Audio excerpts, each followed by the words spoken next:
So hi, so it's Ken again. It's Ken again. So today we're going to go back to basics again. We know I've said before, it's all in the basics. It's all in the basics. We're going to go to the basic way. So we're going to do like Tai Chi stroke, I Chuan type stuff. So there's three major ways of moving the upper body. We're just going to be concentrating on the legs, so we're not going to be doing much with the upper body, apart from keeping it upright, like perpendicular to the planet. So we're going to be moving the upper body. We're going to be using legs to move the upper body. The three basic ways of moving the upper body. So imagine that the upper body is like a cylinder, like a tin of beans or a fire hydrant on legs, and you're going to do the three basic ways of moving this cylinder using your legs and the strength of the earth. So quickly go through our checklist. So head as if suspended from above, tongue on the roof of the mouth, now pull back, lifting, feeling with the head, jaw parallel to the floor, sink the chest, round the back, sink the ribs to fill the lower back, suck the belly in, tuck the sacrum forwards, feel like you're sitting down. Really try to flatten the lower back. Take that lordosis, that curvature out of the lower back. But make sure you're not holding tension in the erector spinal muscles to keep this the lower back flat. Relax the hips, the knees and the ankles. So standing perfectly perpendicular to the planet. Okay, so the three basic ways of moving the upper body. So the first one, just up and down. Hello. Up and down. Make sure the structure's not buckling, so you're not compromising any of those postural alignments we just went through. Just up and down, so you're not curving in the lower back, you're not kinking the sacrum or the tailbone, the Wei-Lu backwards. Sinking down, just moving up and down, up and down, up and down, relaxing the hips. Moving freely through the inguinal crease, what we call the quad area here, the groin. Up and down, up and down. That's nice. Okay, so we have up and down. The next way, side to side. So moving side to side. Side to side. Try and keep the hips and the shoulders parallel to each other and parallel to the floor. So you're not leaning to the side, you're not moving from the hips, not swaying from side to side. Just pushing from side to side, sinking down, keeping the good upright structure. So you can imagine you're balancing a bowl of water on the top of the head. You don't just spill down your face.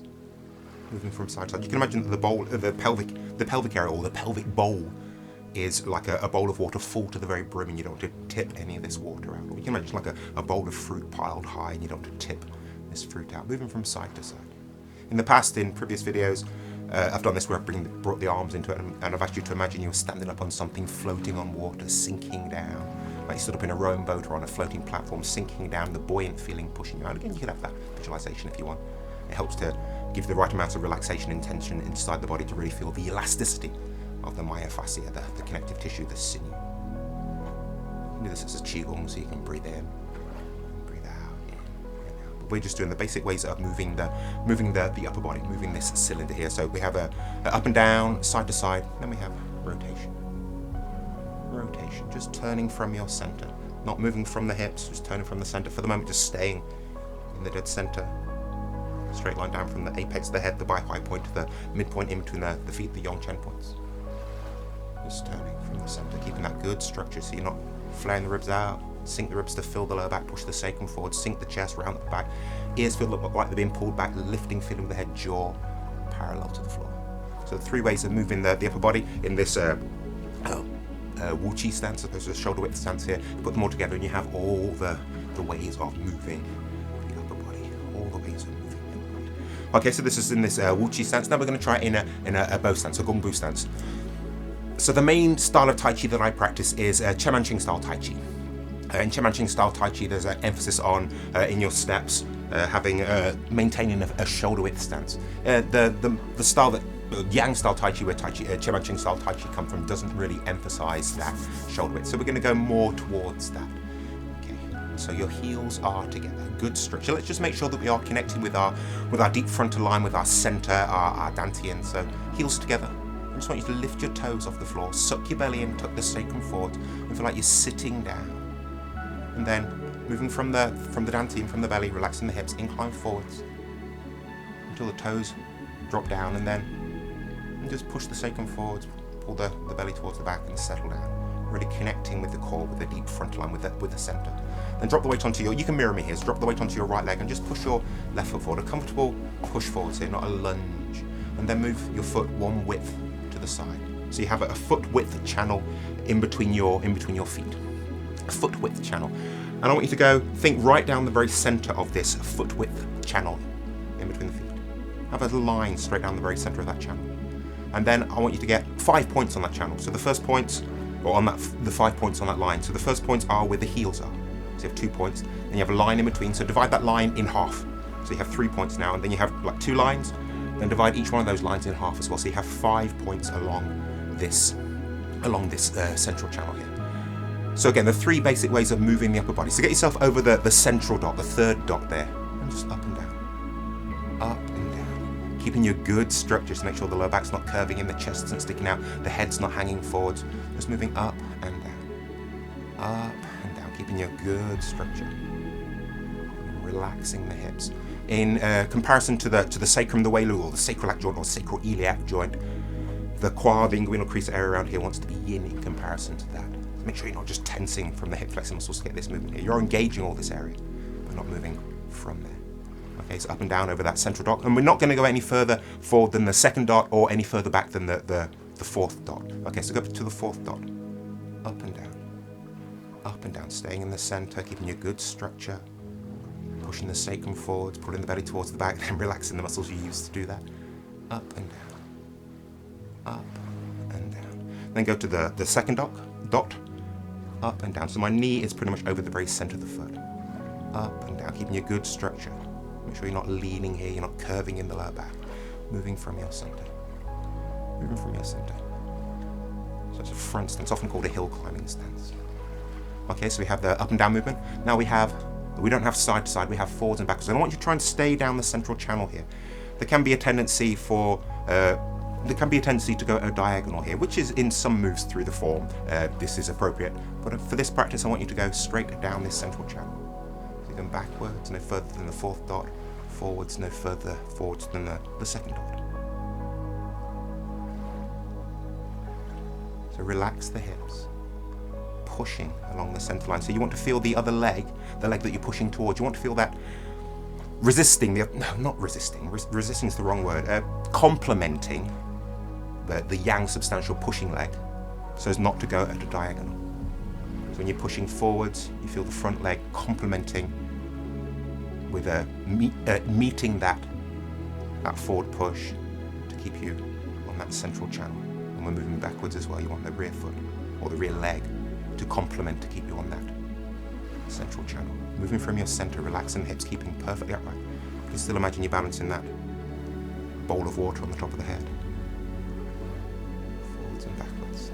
I'll give you a side view here. I'll give you a side view. Just go forwards and backwards.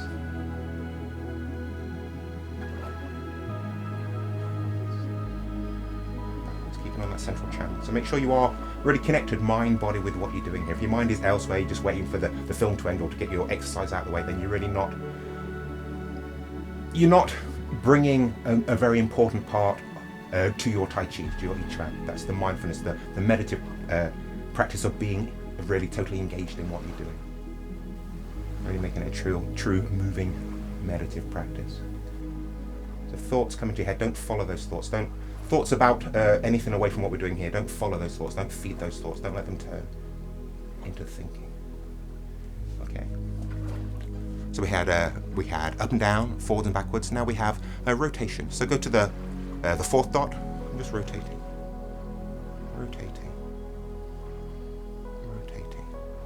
Keeping nice and upright to the middle dot, rotating.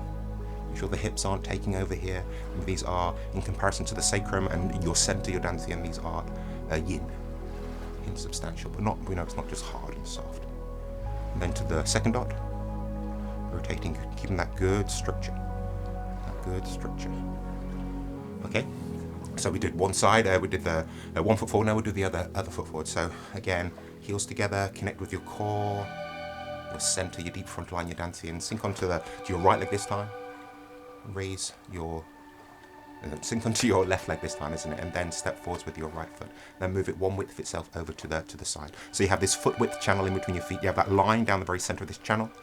And you have that divided into the 5 dots. So the dots where the heels are, the very center, and then those 2 lines dividing them in half. So you have 5 points here.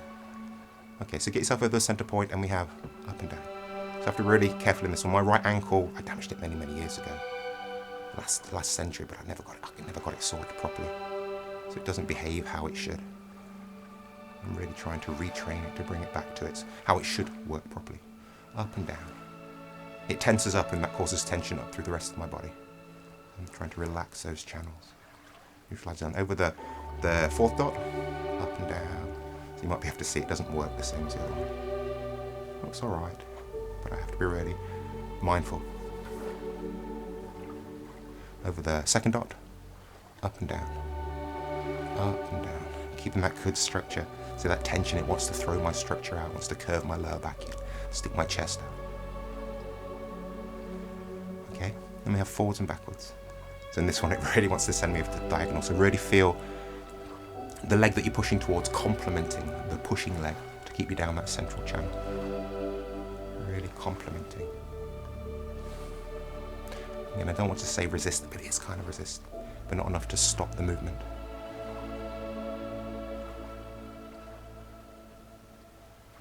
Okay, then we have rotation. So in the center, rotation, over the fourth dot, rotation, and then over the front dot. Oh, not the front dot, the second dot, rotation. And again, you put them all together and you have all the ways of moving the upper body, the cylinder, and you put the arms behind them. You have, the strike behind your strikes. But maybe we'll have that one in another film. So that's all I got for you today. So I will say goodbye for now. Goodbye for now. And I'll see you in the next one.